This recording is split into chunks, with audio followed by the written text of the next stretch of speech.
I grew up in a family of doctors, and I anticipated being a doctor when I was younger. I went to the University of Chicago in 1965, a time where there was a lot of political dissent and campus disruption and a number of other factors which were not amenable to going to the library every day and studying. And I ultimately dropped out of the University of Chicago, went out west and played jazz piano in a band for a couple of years in California. I went back to school. I was interested in philosophy, and I got a degree in philosophy from San Francisco State University.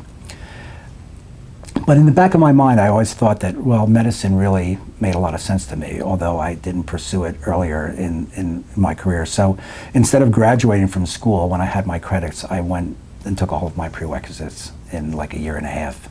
I went to medical school in Philadelphia, Hahnemann Medical College, and then I matched in internal medicine at the Mayo Clinic. And my first rotation in the Mayo Clinic was in the cancer ward.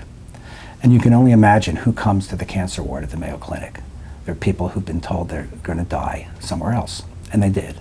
And I didn't think that this was going to be an interesting career for me.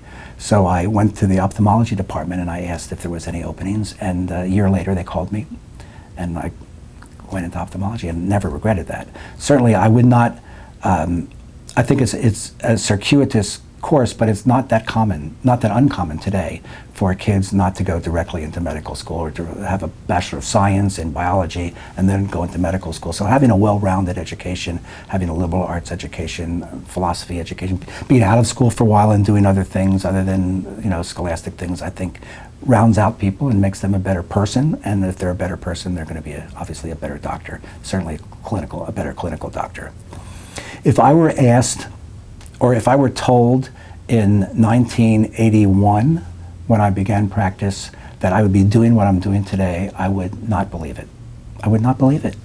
I would say, no, that's impossible. We'll never be able to do this kind of technology. So being a part of the growth of vision correction technology from its inception, from radial keratotomy, from the early lamellar refractive surgery procedures, through the earliest lasers, I was involved with the FDA studies that led to the approval of the excimer laser in 1995. We did the first LASIK in Oregon in late 1995. So being involved from the beginning with all these new applications, the newer technologies, when a new technology came, we applied it to our patient base, has really been exciting. And I think that's, I was lucky to be involved in a part of medicine development which may never happen again.